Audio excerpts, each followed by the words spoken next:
Muy buenos días a todas y a todos. Ya han sido todos nombrados, ¿para qué lo vamos a repetir? Así que vamos al grano, como decía.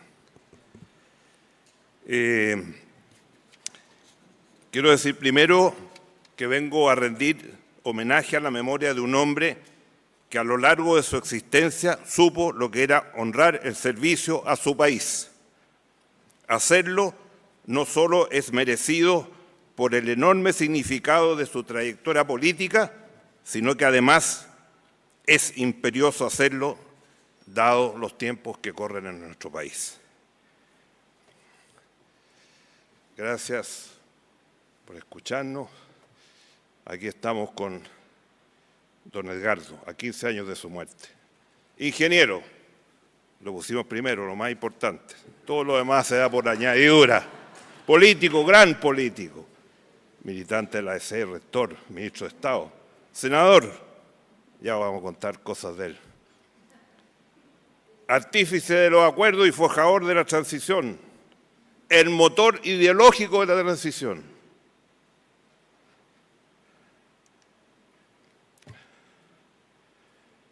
Inagotable capacidad para dialogar y alcanzar acuerdos. Él decía: la democracia de los acuerdos es mucho mejor que el conflicto en democracia. Y lo practicaba, y lo practicó siempre. Impulsor de la democracia de los acuerdos no solo a nivel nacional, sino que internacional. Aquí estamos en una reunión cuando Chile ingresa a PEC, invita a Santiago líderes del Asia. Invitamos al presidente Cardoso, al presidente Menem y otros presidentes latinoamericanos a mostrar lo que estábamos haciendo en el Asia. Pero ahí estaba también Edgardo, que le interesaba todos los temas, no solo los temas internos. Un hombre de Estado por excelencia, sobrio, respetuoso. Nunca en su ministerio vimos robos de computadores, ni vivimos conflictos como los que estamos viendo y que no se cierran como los famosos convenios. Era un hombre de Estado, honrado, transparente, sobrio, como eran los grandes políticos de este país. Por Dios que nos hace falta un hombre así en este momento.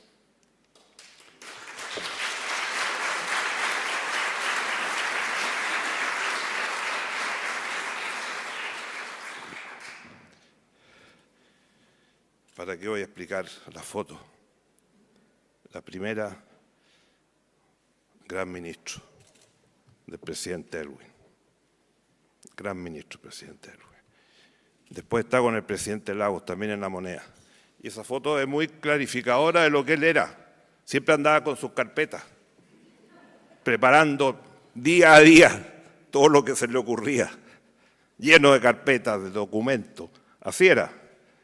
Nombramiento en el Senado en el 98, me tocó a mí, después del retorno a la democracia, nombrar los senadores, 4. La coalición de gobierno nunca tuvo mayoría en el Parlamento, la tuvimos el año 98 porque nombré a 4 de nuestro sector también para equiparar a los otros. Benninger no estaba muy convencido, no le gustaban los senadores designados, pero finalmente aceptó. Lo mismo me sucedió a mí el año 2000, como muchos me decían que cómo iba a asumir como senador designado. Yo le dije, con mi voto vamos a tener primera mayoría en el Senado por primera vez en 10 años, el 2000. Y ahí hicimos la reforma del año 2005, la reforma política del año 2005, que fue muy buena, excelente para 15 o 20 años de la democracia chilena. No como la que tenemos hoy día, que es un fracaso rotundo, con 22 partidos, nadie entiende con nadie, todos insultándose. ¿Qué elecciones nos dejó? Ahí está, el Cerro Castillo. Está arriba, atrás, porque en esa época todavía el Ministerio de la Presidencia no estaba entre los primeros. Los primeros eran los que estaban sentados andando abajo. Después hubo una reforma, en esa que hizo Benninger también, y el Ministerio de la Presidencia estaba sentado casi al ladito del presidente, por la importancia que tiene y el trabajo que hace. Él nos enseñó a mirar sin descuidar la contingencia. Él vivía también la contingencia, pero siempre mirando el horizonte del periodo de gobierno en el que estaba inmerso y en el que estábamos inmersos, y sobre todo en el largo plazo, mirar las políticas públicas que Chile necesitaba. En eso y en esto fue un maestro, un maestro. Políticas públicas que resuelven problemas con innovación, siempre lo decía él, innovando. Tómense un medio segundo y lean esto.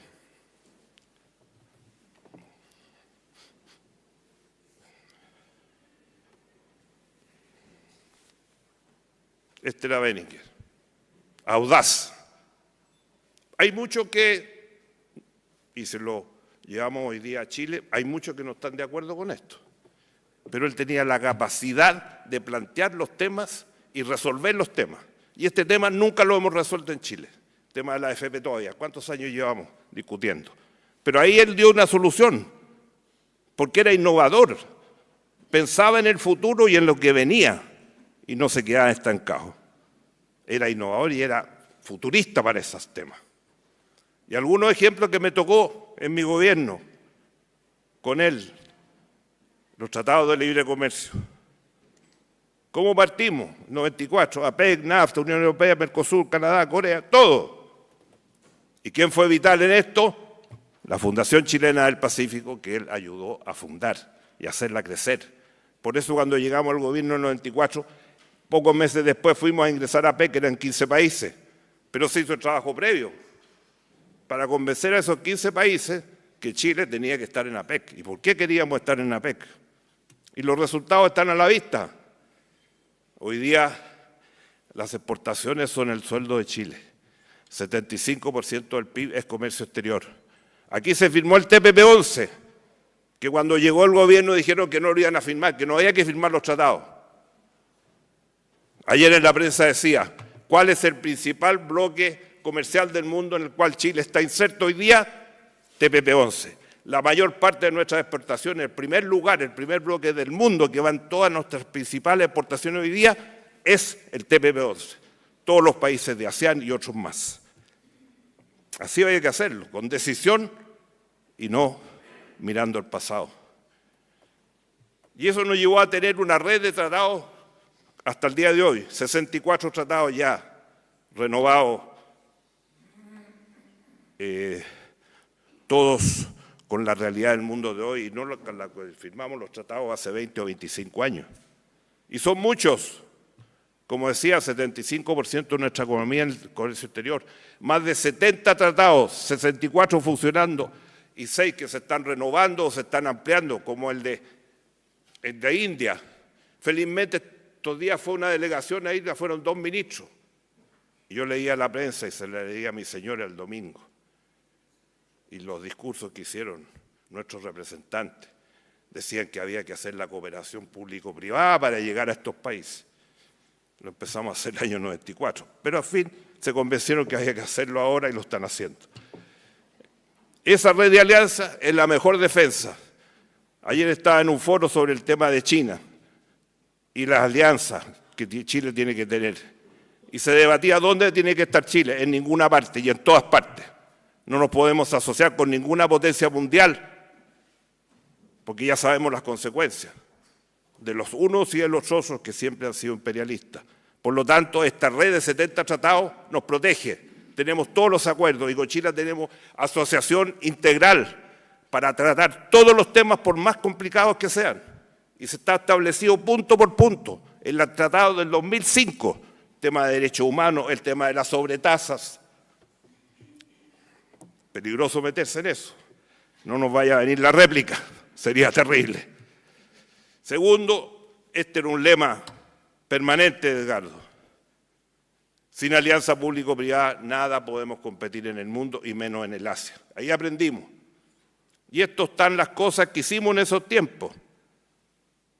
70.000 millones de dólares en 25 años invirtió el sector privado en toda la infraestructura de Chile. Si no lo hubiéramos hecho, ¿de dónde hubiéramos sacado esa plata? Lo mismo que pasa hoy día con las cárceles, que nos decían que estábamos privatizando las cárceles, el agua, porque necesitábamos inversión privadas. Si no se hubieran hecho con esos recursos, no se habrían terminado nunca.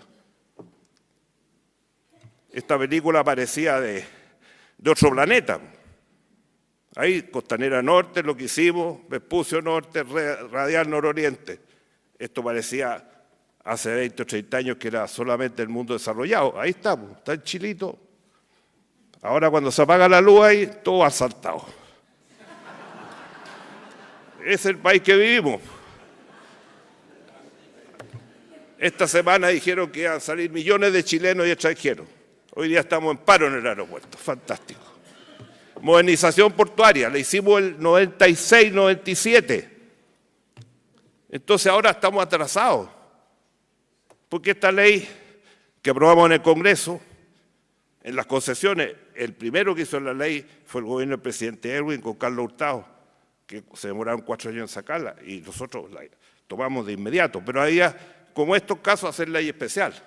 Pero ya han pasado ¿cuántos años? 27 años y nos quedamos atrás. Ayer me llegó una invitación para ir a Chancay, a PEC de noviembre en Perú. Y ellos van a inaugurar el puerto de gran escala que nosotros venimos discutiendo hace 10 años. 10 años. Y ahora va a partir un segundo, que se llama Corío en Arequipa. O sea, vamos a quedar fuera, vamos a hacer cabotaje. Tratamiento de aguas servidas, que nos decían que íbamos a privatizar el agua y que iba a crecer, etcétera, y todo lo demás. ¿Qué dice el BID del año 2020? Una historia de éxito de una concesión privada que logró cobertura universal con excelentes estándares operativos ambientales. Somos top 5 en el mundo. En pocas cosas somos top 5. En esto somos. Y ahí está la cifra. Cuando decíamos que este servicio iba a costar miles para los usuarios. ¿Dónde está Chile? Los 3, con menor tasa de toda la OCDE. Y este proyecto me costó mucho. Tuve que hablar con uno por uno, con todos los diputados y senadores, porque no querían votar, porque íbamos a privatizar el agua.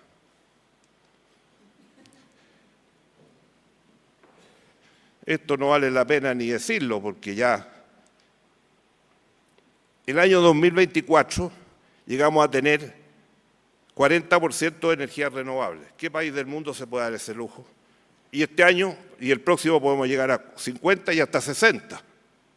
Pero han visto la prensa, los proyectos no se aceptan. Hace poco una empresa americana dijo, vamos a poner toda la isla de Chiloé con aerogeneradores. Dijeron, no se pueden hacer en Chiloé líneas de alta tensión. Otra planta en el norte, en Paposo, Antofagasta, 1.200 millones de dólares, paralizado. Paralizamos todo. Y ya voy a explicar por qué es importante. Y no la podemos mandar a Santiago, porque no hicimos la línea de alta tensión a Santiago. La línea de corriente continua en Santiago, Antofagasta, para traer la energía. En el norte estamos botando energía. Y están quebrando las empresas porque no pueden venderlo. Y como decía Edgardo, el objetivo, y lo hice en la frase y la tengo copiada exactamente lo que decía en esta materia. Sin emprendimiento y innovación, y sobre todo, ¿qué es lo que podemos hacer? Lo decía Felipe. Crecimiento. Ahí nos quedamos cortos. Este gráfico tiene un pequeño error. ¿Te fijan dónde está la flecha? La flecha hay que correrla hacia la izquierda y ponerla donde está la primera línea. Ahí estamos, 2014. Y de ahí para atrás, o sea, 2024. Hasta el 2014, 10 años que no crecimos nada, 10 años seguidos que no crecimos nada. Y por eso la preocupación de Edgardo decir, aquí esto es fundamental, porque no se pueden hacer políticas sociales, no se pueden hacer políticas públicas, no se puede hacer nada, si no estamos creciendo como país.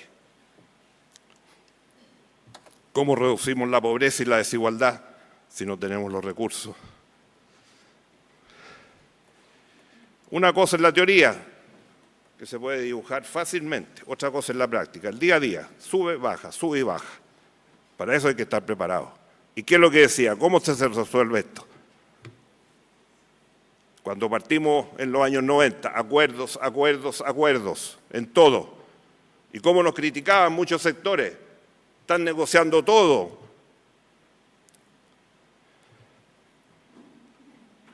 Por Dios que nos recordamos de esos años.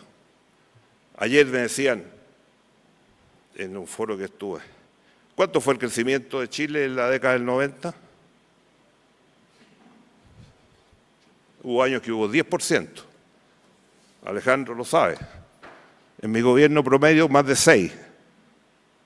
Y ahí no había que hacer reforma tributaria, a pesar de que se hizo una para adecuarse. Pero no necesitábamos porque estábamos llenos de dinero. Y después al final, cuando nos vino la crisis asiática, estábamos pagando la deuda externa, porque teníamos los dineros suficientes. Y ver cómo vemos el futuro. Estamos en tiempo todavía, terminando ya. Aquí siempre Edgardo tenía una visión. Cuesta arriba, sí. El crecimiento, el esfuerzo, no se da de manera gratuita. Cuesta mucho conseguirlo. Pero hoy día vivimos aquí, entre blanco y negro, todo el día discutiendo. Esto es blanco, esto es negro. Con insultos, descalificaciones en el Congreso de todo tipo. Ya vivimos no sé qué. ¿Y qué es lo que decía Edgardo? No, rechazo esta disyuntiva. Este es un mundo de oportunidades y de amenazas. Las oportunidades tenemos que aprovecharlas y las amenazas reducirlas, ampliarlas, sacarlas de nuestra realidad, en la medida de lo posible, lógicamente, como decía don Patricio, en la medida de lo posible, porque así se hizo la transición. Si hablar después de lo que se hizo era re fácil, el problema era hacerlo. Chile tiene grandes oportunidades. Tenemos cobre, litio, hidrógeno verde, tenemos que centrar aquí la visión. Me preocupa lo del cobre. Hoy día en la prensa dice que las empresas privadas están alcanzando a Codelco, que no sube. Algo pasa en Codelco. El litio, hace 2 años estábamos a precios mundiales espectaculares. Se han dado 2 ediciones para cómo se va a manejar el litio y parece que viene, no sé qué pasó. Hidrógeno verde. Ayer, ¿cuánta inversión hay paralizada en hidrógeno verde en Chile? Más de 15.000 millones de dólares. El total de la inversión chilena atascada en los sistemas de permisología en el Ministerio de Medio Ambiente suman hoy día 67.000 millones de dólares. 67.000 millones de dólares. Y fuera de esto, tenemos las energías renovables. Tenemos el agua. Tenemos todas las energías renovables para desarrollar todas estas tecnologías y exportarlas. Hoy día con la paralización de Huachipato, ¿qué dicen? Ahora viene la época del acero verde. Y si tenemos fierro en el norte, podemos hacer acero verde porque tenemos la energía renovable y tenemos el agua desalada. Lo mismo el otro día en la Embajada Argentina con el acuerdo que firmamos con Menem para explotar todos los yacimientos que están en el norte en la línea fronteriza entre los 2 países. ¿Qué se necesita?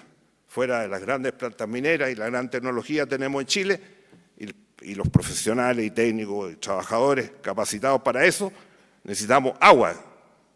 Y ahí están las desaladoras. Tenemos 24 funcionando y otras 24. Ojalá que no digan como en el litio, vamos a hacer una política para las desaladoras, se van a terminar las desaladoras. En fin, removamos todos los cuellos de botella.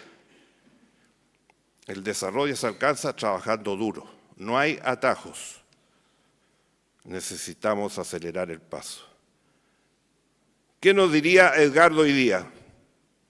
Menos permisología, menos burocracia estatal, más seguridad, más tranquilidad. No podemos vivir con el estado de inseguridad que tenemos en Chile. No va a llegar la inversión extranjera. Necesitamos un Estado de Derecho en forma. Profundizar la asociación público-privada, decirlo una y 1000 veces. Así se consigue, y así lo consiguen en el Asia. Y, por último, las deficiencias del sistema político. Todos hablamos del sistema político, que hay que reformarlo, que hay que actualizarlo, y dónde están los proyectos, quién lo asume, cuándo lo vamos a hacer. Porque algunos dicen, no, si no importa, si la política, no sirve a la política. No, sirve mucho. Si no hay un sistema político que funciona, no hay ninguna posibilidad de que el país funcione. Tan simple como eso. Recordando a esos grandes días de la transición a partir de los 90. Hoy, de nuevo, es el momento de la política. Como decía don Patricio, la patria grande y buena.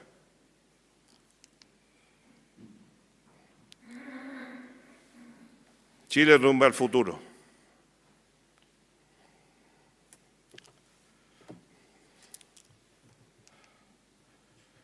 La importancia del crecimiento. Ahí está la frase de Benninger. Ahí lo está diciendo. Ahí yo estaba ya porque yo era candidato ya. Me estaba preparando. Algunos no querían, pero sucedió. Y por Dios que no fue bien. Ahora todos reconocen que fue muy buen gobierno. Gracias. Gracias, un poco atrasada.